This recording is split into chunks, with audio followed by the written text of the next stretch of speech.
हम लोग लास्ट जो क्लास था, वीडियो था, उसमें चर्चा कर रहे थे अशोक मौर्यों की विदेश नीति पर। और हमने आपको मौर्यों की विदेश नीति के अंतर्गत चंद्रगुप्त और बिंदुसार की विदेश विदेश नीति बता दिया था। आज हम आपको अशोक की विदेश नीति बताएंगे। आज हम आपको अशोक की विदेश नीति का चर्चा करेंगे। जहां तक मैंने आपको बताया था वहां तक लिखने के बाद आज पैराग्राफ चेंज कर दीजिएगा। पैराग्राफ चेंज करके लिखिएगा, अशोक ने भी चंद्रगुप्त की परंपरा को बनाए रखा। अशोक ने भी चंद्रगुप्त की परंपरा को बनाए रखा एवं विदेशों से मधुर संबंध बनाए रखा। अशोक ने भी चंद्रगुप्त की परंपरा को बनाए रखा एवं विदेशों से मधुर संबंध बनाए रखा। अशोक की धर्म नीति ने भी उसकी विदेश नीति को प्रभावित किया। अशोक ने भी चंद्रगुप्त की परंपरा को बनाए रखा। अशोक ने भी चंद्रगुप्त की परंपरा को बनाए रखा एवं विदेशों से मधुर संबंध बनाए रखा। अशोक ने भी चंद्रगुप्त की परंपरा को बनाए रखा एवं विदेशों से मधुर संबंध बनाए रखा। अशोक की धर्म नीति ने भी उसकी पर राष्ट्र नीति या विदेश नीति को प्रभावित किया। अशोक की धर्म नीति ने भी उसकी परराष्ट्र नीति या विदेश नीति को प्रभावित किया। अशोक की धर्म नीति ने भी उसकी परराष्ट्र नीति या धर्म नीति को प्रभावित किया तथा अशोक ने अपने पड़ोसियों के साथ शांति एवं सहअस्तित्व के संबंधों के आधार पर तथा अशोक ने अपने पड़ोसियों के साथ तथा अशोक ने अपने पड़ोसियों के साथ शांति एवं सहअस्तित्व के संबंधों के आधार पर अपने संबंध स्थापित किए। अशोक ने भी चंद्रगुप्त की परंपरा को बनाए रखा। अशोक ने भी चंद्रगुप्त की परंपरा को बनाए रखा एवं विदेशों से मधुर संबंध बनाए रखा एवं विदेशों से मधुर संबंध बनाए रखा एवं विदेशों से मधुर संबंध बनाए रखा।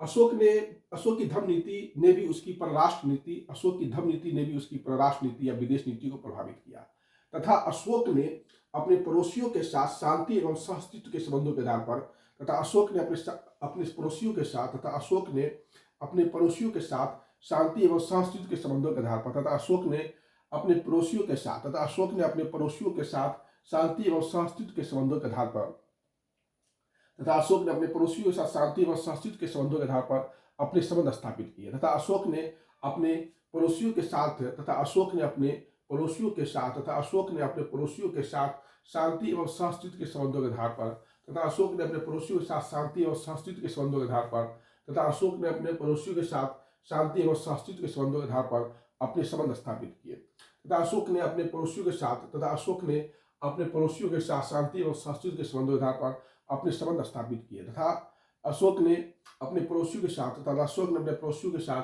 शांति एवं सहअस्तित्व के संबंधों के आधार पर अपने संबंध स्थापित किए। ठीक। मिस्र नरेश टॉमी फिलाडेल्फस ने भी मिस्र नरेश टॉमी फिलाडेल्फस ने भी मिस्र नरेश टॉमी फिलाडेल्फस ने भी मिस्र नरेश टॉमी फिलाडेल्फस ने भी मिस्र नरेश टॉमी फिलाडेल्फस ने भी अशोक का समकालीन मिस्र नरेश टॉमी फिलाडेल्फस ने भी जो अशोक का समकालीन था मिस्र नरेश टॉमी फिलाडेल्फस जो अशोक का समकालीन था उसने दरबार में अपना राजदूत भेजा था। उसने अपना दरबार में राजदूत भेजा था जिसका मुख्य उद्देश्य था धर्म। पीछे सुन लीजिए। अशोक ने भी चंद्रगुप्त की परंपरा को बनाए रखा है वह विदेशों से मधुर संबंध बनाए रखा। अशोक की धर्म नीति ने भी उसकी परराष्ट्र नीति को प्रभावित किया तथा अशोक ने अपने पड़ोसियों के साथ शांति और सहअस्तित्व के संबंधों के आधार पर अपने संबंध स्थापित किए। अशोक के 13वें शिलालेख से पता चलता है कि अशोक के संबंध स्थापित किया। मिस्र नरेश टॉमी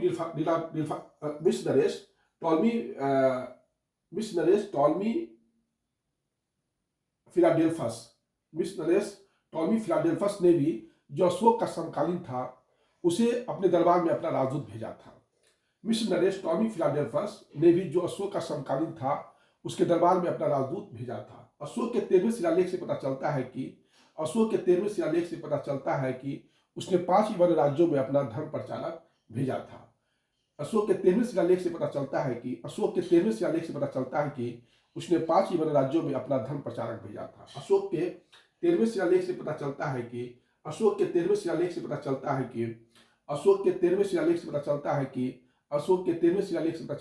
उसने 5 विभिन्न राज्यों में अपना धर्म प्रचारक भेजा था।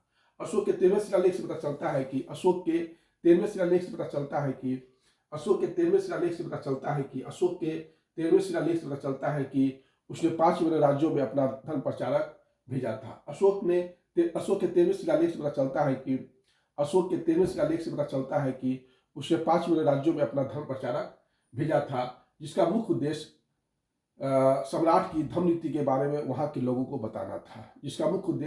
सम्राट की धर्म नीति के बारे में वहां के लोगों को बताना था। ठीक।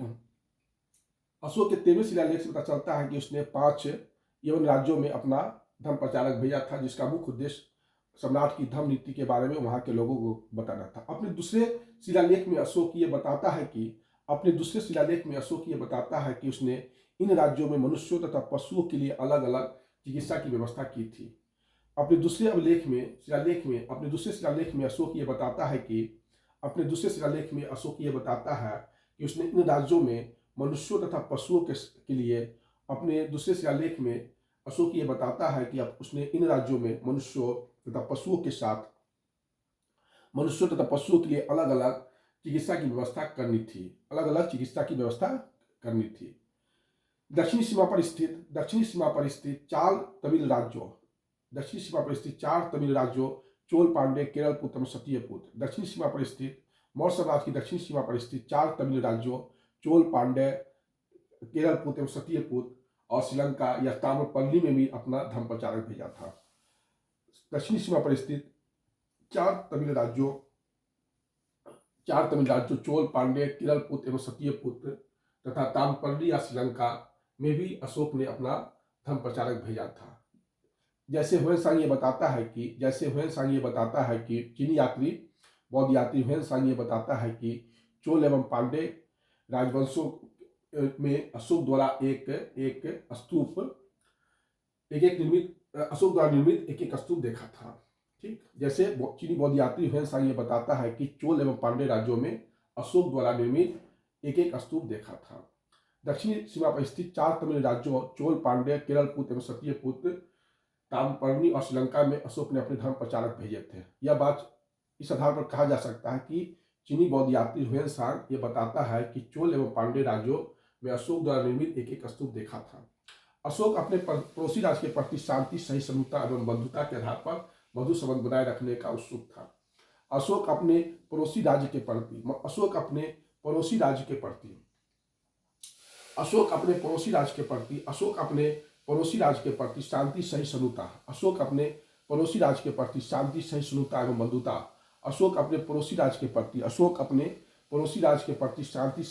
बंधुता के आधार पर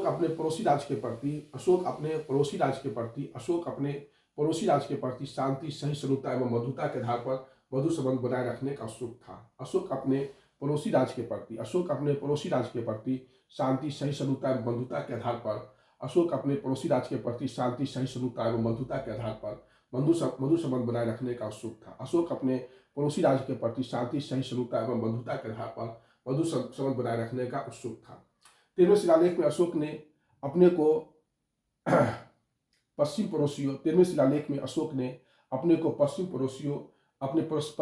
का जिक्र किया है। 13वें शिलालेख में अशोक ने अपने पश्चिम पड़ोसियों का जिक्र किया है, जो इस प्रकार है। सीरिया का एंटीगोनस द्वितीय, मिस्र का टॉलमी द्वितीय, सीरिन का मगस, एपीरस का अलेक्जेंडर तथा मकदूनिया का एंटीगोनस मुनाटस।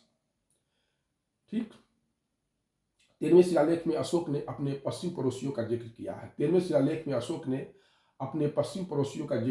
जो इस प्रकार है। सीरिया का एंटीगोनस द्वितीय, मिस्र का टॉलमी द्वितीय, सीरिन का मगस, एपीरस का अलेक्जेंडर तथा मकदूनिया का एंटीगोनस मुनाटस। इन सभी ने राजदरबार में अपना राजदूत भेजा। इन सभी ने राजदरबार में अपना राजदूत भेजा था। इन सभी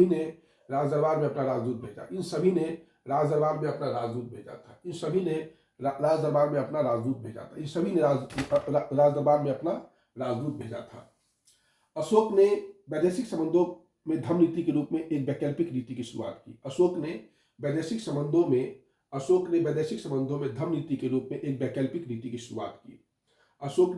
संबंधों में धर्म नीति के रूप में एक वैकल्पिक नीति की शुरुआत की। यह नीति सैन्य शक्ति एवं हिंसा को अस्वीकार कर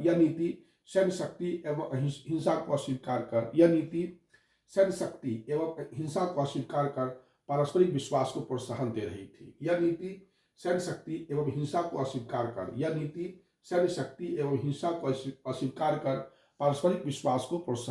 थी। पारस्परिक विश्वास को प्रोत्साहन दे रही थी। आज भी इस नीति का महत्व किसी न किसी रूप में, आज भी इस नीति का महत्व, आज भी इस नीति का महत्व किसी न किसी रूप में भारत की विदेश नीति में बनी हुई है। आज भी इस नीति का महत्व, आज भी इस नीति का महत्व, आज भी इस नीति का महत्व किसी न किसी रूप में, आज भी इस नीति का महत्व किसी न किसी रूप में, आज भी इस नीति का महत्व किसी न किसी रूप में भारत की विदेश नीति में बनी हुई है। आज भी इस नीति का महत्व किसी न किसी रूप में भारत की विदेश नीति में बनी हुई है, जो कभी पंचशील सिद्धांत के रूप में, व्यक्त हो गई है और कभी गुजराल डॉक्ट्रिन के रूप में। आज भी इस नीति का महत्व किसी न किसी रूप में भारत की विदेश नीति में बनी हुई है। आज भी इस नीति का महत्व, किसी न किसी रूप में भारत की विदेश नीति में बनी हुई है। आज भी इस नीति का महत्व किसी न किसी रूप में भारत की विदेश नीति में बनी हुई है, जो कभी पंचशील सिद्धांत के रूप में व्यक्त होती है तो कभी गुजराल डॉक्ट्रिन के रूप में, तो कभी गुजराल डॉक्ट्रिन के रूप में। ये आपको एक पैराग्राफ ही लिख देना है। आज यही आपका मौर्यों की विदेश नीति पर आपको इतना ही लिखना है। इसके पहले वाले क्लास में, वीडियो में जो मैंने चंद्रगुप्त और बिंदुसार की विदेश नीति पर चर्चा किया था, इस क्लास में अशोक की विदेश नीति पर आपसे पूछ सकता है परीक्षा कि जो मौर्य शासकों की विदेश नीति के बारे में विस्तार से उल्लेख करें, तो आपको उसमें मेन 3 ही शासक हैं, चंद्रगुप्त, बिंदुसार और अशोक, इन्हीं का लिखना है। तो इसके पहले वाले वीडियो में मैंने आपको लेक्चर में चंद्रगुप्त और बिंदुसार के बारे में बता दिया था। आज जो है अशोक के बारे में बता दिया। इसको मैं एक बार फिर से कंक्लूड कर देता हूँ। जहाँ तक लास्ट वीडियो में पढ़ाया था चंद्रगुप्त और बिंदुसार का, उसके बाद आपको पैराग्राफ चेंज कर देना है, ठीक। और पैराग्राफ चेंज करके लिखना है, अशोक ने भी चंद्रगुप्त की परंपरा को बनाए रखा एवं विदेशों से मधुर संबंध बनाए रखा। अशोक की धर्म नीति ने भी उसकी परराष्ट्र नीति या विदेश नीति को प्रभावित किया तथा अशोक ने अपने पड़ोसियों के साथ शांति एवं सहअस्तित्व के संबंधों के आधार पर अपने संबंध स्थापित किए। मिशनरीज टॉमी फिलाडेल्फस ने भी, जो अशोक का समकालीन था, उसके दरबार में अपना राजदूत भेजा था। अशोक के 13वें शिलालेख से पता चलता है कि उसने 5 यवन राज्यों में अपना धर्म प्रचारक भेजा था, जिसका मुख्य उद्देश्य सम्राट की धर्म नीति के बारे में वहां के लोगों को बताना था। अपने दूसरे शिलालेख में अशोक यह बताता है कि उसने इन राज्यों में मनुष्यों तथा पशुओं के लिए अलग अलग चिकित्सा की व्यवस्था की थी। दक्षिण सीमा पर स्थित 4 तमिल राज्यों चोल, पांड्य, केरलपुत एवं सत्यपुत एवं तांगपल्ली एवं श्रीलंका में भी अपना धर्म प्रचारक भेजा था। जैसे हुमायूं ये बताता है कि चोल एवं पांड्य राज्यों में अशोक द्वारा निर्मित एक स्तूप देखा था। अशोक अपने पड़ोसी राज्य के प्रति शांति, सहिष्णुता एवं बंधुता के आधार पर मधुर संबंध बनाए रखने का उत्सुक था। 13वें शिलालेख में अशोक ने अपने को पश्चिम पड़ोसियों का जिक्र किया है, जो इस प्रकार है: सीरिया का एंटिगोनस द्वितीय, मिस्र का टॉमी द्वितीय, सीरिन का मगस, एपीरस का अलेक्जेंडर तथा मकदूनिया का एंटिगोनस कोनाटस। इन सभी के राजदरबार में अपना राजदूत भेजा था। अशोक ने वैदेशिक संबंधों में धर्म नीति के रूप में एक वैकल्पिक नीति की शुरुआत की। यह नीति सैन्य शक्ति एवं हिंसा को अस्वीकार कर पारस्परिक विश्वास को प्रोत्साहन दे रही थी। आज भी इस नीति का महत्व किसी न किसी रूप में भारत की विदेश नीति में बनी हुई है, जो कभी पंचशील सिद्धांत के रूप में व्यक्त होती है तो कभी गुजराल डॉक्ट्रिन के रूप में। यही आपको लिखना है मौर्यों की विदेश नीति में। इस प्रकार आपका ये जो टॉपिक है, जो झारखंड लोक सेवा आयोग की मुख्य परीक्षा का मौर्यों की विदेश नीति, यह समाप्त हो गया। अब तक हम लोग मौर्य साम्राज्य का विस्तार पढ़ लिया। उसके बाद मौर्यों का जो है धर्म नीति पढ़ा, फिर धर्म नीति के बाद अशोक का कलिंग विजय पढ़ा, अशोक का धर्म नीति पढ़ा और अशोक का कलिंग विजय पढ़ा, और आज मैंने मौर्यों का विदेश नीति पढ़ लिया। तो अब एक ही टॉपिक बचा हुआ है, मौर्य काल के अधीन कला का विकास। तो इसको हम नेक्स्ट वीडियो में देखेंगे। ठीक है, धन्यवाद।